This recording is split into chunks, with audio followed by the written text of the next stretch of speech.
ஹாஸ்பிட்டலுக்கு வந்து வர சொல்லியிருக்காங்க. டோசேஜ் வந்து அதிகப்படுத்தி கொடுத்துருக்காங்க. பயமா இருக்கு.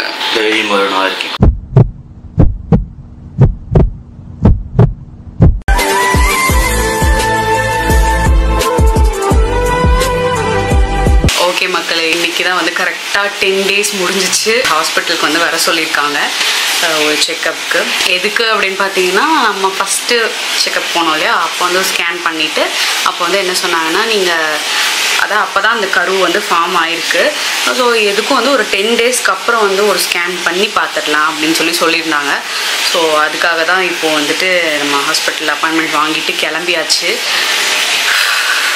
என்னதான் தைரியமாக இருந்தாலும், தைரியமாக இருக்கணும் அப்படின்னு சொல்லி உள்ளுக்குள்ளே நினச்சி நாமளே தைரியப்படுத்திக்கிட்டாலும் அந்த ஹாஸ்பிட்டலுக்கு கிளம்பும்போது ஒரு பீதி ஆக தான் செய்யுது. நான்லாம் எப்படின்னா, ஒரு சின்ன ஊசிக்கு கூட பயப்படுவேன்.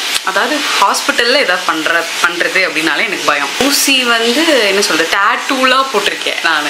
ஆனால் அதுக்கெல்லாம் கூட நான் பயப்படல. டேட்டூ போடணும் அப்படின்றது போட்டேன், அது அதை விட வெளியானது. ஆனால் வந்து ஹாஸ்பிட்டலுக்கு நம்ம போய் ஏதாவது ஒரு சின்ன ஊசி போட்டோம்னா கூட நமக்கு பயமாக தான் இருக்கும். நமக்கு இல்லை, எனக்கு மெயினாக பயமாக தான் இருக்கும்.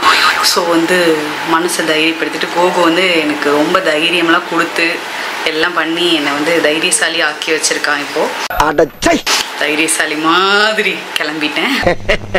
ஹாஸ்பிட்டலுக்கு போய் பார்ப்போம் என்ன சொல்கிறாங்கன்னு. ஐயோ, இப்பவே கண்ணை கட்டுது. கோகு, உனக்கு பயமா இருக்கா? உனக்கு பயம்? உனக்கு எதுக்கு பயம்? வெளியே தானே உட்காந்துருக்க போற, உள்ள போறது நான் தானே. ஸ்மூதி மக்களே, ஸ்மூதி, ட்ரை ஃப்ரூட்ஸு, நட்ஸு, அதுக்கப்புறம் வந்துட்டு ஆப்பிள், மாதுளை எல்லாம் போட்டு ஒரு ஸ்மூதி.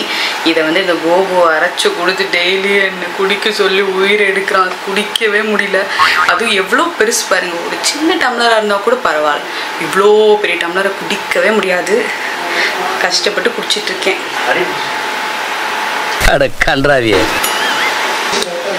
நல்லா இருக்கு. ஆக்சுவலா எனக்கு வந்து இது பிடிக்கும், இந்த மாதிரி இதெல்லாம். ஆனா வந்து ஏ கோகு, நீ கண்ணாடியில தெரியறடா, ட்ரெஸ் மாத்திராத. இது ஆக்சுவலா எனக்கு பிடிக்கும். ஆனா வந்து இப்போ பிரெக்னன்சில இது எனக்கு சுத்தமும் பிடிக்கல. ஆக்சுவலா நான் நல்லது எல்லாமே சாப்பிடுவேன். எனக்கு பிடிக்காததெல்லாம் எதுவும் கிடையாது. அப்படி பார்த்தாலே தெரிகிறது. எல்லாமே சாப்பிட்டுப்பேன். ஆனா வந்து ப்ரெக்னன்சி ஒஸ்ட்டாக இருக்கு. எனக்கு என்னன்னா, 10 நாளைக்கே நம்மளை போட்டு இந்த படுத்துதே, 10 மாதம் எப்படி தாங்குவோம் அப்படிங்கிற மாதிரி ஒரு எண்ணம் வந்துருச்சு. ஹாப்பியாக இருக்கணும் அப்படிங்கிறாங்க. ஆனால் வந்து மூட் ஸ்விங்ஸ் ரொம்ப ஆகுது. எந்த கன்றாவியா இருந்தாலும் குடிக்க தயாரா இருக்கீங்க. பட் இன்னைக்கு வந்து ஏப்ரல் 27 ஆயிடுச்சு.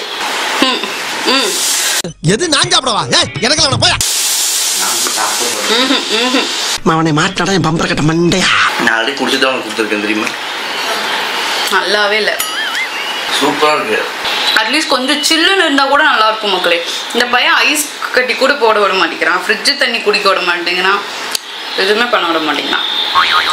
ப்ரெக்னன்சியில் வந்து என்ன சாப்பிடணும் என்ன சாப்பிடக்கூடாது அப்படிலாம் எதுவுமே தெரில. ஹாஸ்பிட்டலில் வந்து என்ன பிடிக்குதோ சாப்பிட்டுக்கோங்க, எப்படி இருக்க முடியுமோ இருந்துக்கோங்கன்னு தாங்க. எதுவுமே பர்டிகுலராக மென்ஷன் பண்ணி சொல்லவே இல்லை. ஆனால் நம்மளை சுற்றி இருக்க எல்லாரும் ஆளுக்கு ஒவ்வொன்று சொல்லி நம்மளை அப்படியே மெண்டலாக்கி விட்டுறாங்க. என்ன பண்ணுறது, என்ன பண்ணக்கூடாது, என்ன சாப்பிடணும் என்ன சாப்பிடக்கூடாதுன்னு இப்போ தெரியாமல் ஏதோ ஒரு ட்ராக்ல போயிட்டுருக்கேன். எல்லாமே சாப்பிடலாம். நான் வந்து கொஞ்சம் வெயிட் லாஸ் ஆனால் கொஞ்சம் நல்லா. மக்களே, ஆக்சுவலாக ஹாஸ்பிட்டல்லே வந்துட்டு எனக்கு இதுக்கு மேலே வெயிட் கெயின் ஆகாமல் பார்த்துக்கோங்க. நமக்கு வந்து தைராய்டு பிரச்சனைகள் வேறு இருக்கிறது அல்லவா. தைராய்டு டெஸ்ட் பண்ணி டேப்லெட் கொடுத்துருக்காங்க. அதுக்கும் திரும்ப டோசேஜ் வந்து அதிகப்படுத்தி கொடுத்துருக்காங்க. ஸோ அதனால வெயிட் வந்து இதுக்கு மேலே ஏறாமல் பார்த்துக்கோங்க அப்படின்னு சொல்லியிருக்காங்க. ஸோ ஏறாமல் எப்படி பார்த்துக்கிறது? சாப்பிடவே பிடிக்க மாட்டேங்குது. கிளம்பி ரெடி ஆயிட்டியா? ஹே, மேட்சிங் நம்ம அன்எக்ஸ்பெக்டடா மேட்சிங்டா. அதுக்கு என்னங்கறப்ப போன தடவை இதோட போட்டு அதுக்குள்ள ஓட்டலாம் போட்டுருக்கேன். கோகு பாத்தீங்களா மக்களே? போன வீடியோல எப்படி இருந்தா இப்போ இந்த வீடியோல எப்படி இருக்கான்னு. குழந்தை மாதிரி ஆயிட்ட. முன்னாடி வா. குழந்தை தானே? குழந்தை பெக்கிற வயசுல நீ ஒரு குழந்தையா? குழந்தையாட்ட வந்து எல்லாத்தையும் ஷேவ் பண்ணிட்டேன். ஏன்னா பண்ண விட மாட்டாங்க அப்படிங்கறதுனால ஏற்கனவே வேற தாடி இவ்வளோ வச்சிருந்தானா. ஸோ அதனால வந்து கெஞ்சி கூத்தாடி கேட்டுட்டு நான் போய் எல்லாத்தையும் வெட்டிட்டு வந்துடுறேன். இல்லைன்னா ஆனா வந்து நீ அது பலகாப்புக்கு அப்புறம் தான் வெட்டக்கூடாது. சரியா இருக்கே அப்படின்னு யார் சொன்னா? சொன்னாங்க. ஆனா இங்க எல்லாரும் இப்படி சொல்றாங்க. இங்க எல்லாருமே சொன்னாங்க. அப்படியா? அப்படி இல்லைன்னா சன்னியாசி சாமியார் மாதிரி ஆயிடுவேன். ஹாஸ்பிட்டல் போலாமா? போலாம். பயமா இருக்கு. சரிம்மா தைரியப்படுத்துடா. என்ன தைரியம் வரணும் இருக்கிக்கோ. ஸோ நேற்று நைட்டே உனக்கு அக்காவே சொல்லியிருக்கா, மறுபடியும் சொல்லுங்க. கதை கதையா சொன்னேன் நேற்று நைட்டு. எல்லாத்தையும் சரி சரி மூணு அண்ணனுக்கு ஒரு ஊத்தா போங்கிற மாதிரி இருக்கு. முடிஞ்சு ஹாஸ்பிட்டல் போவோம். கிளம்பிட்டோம்.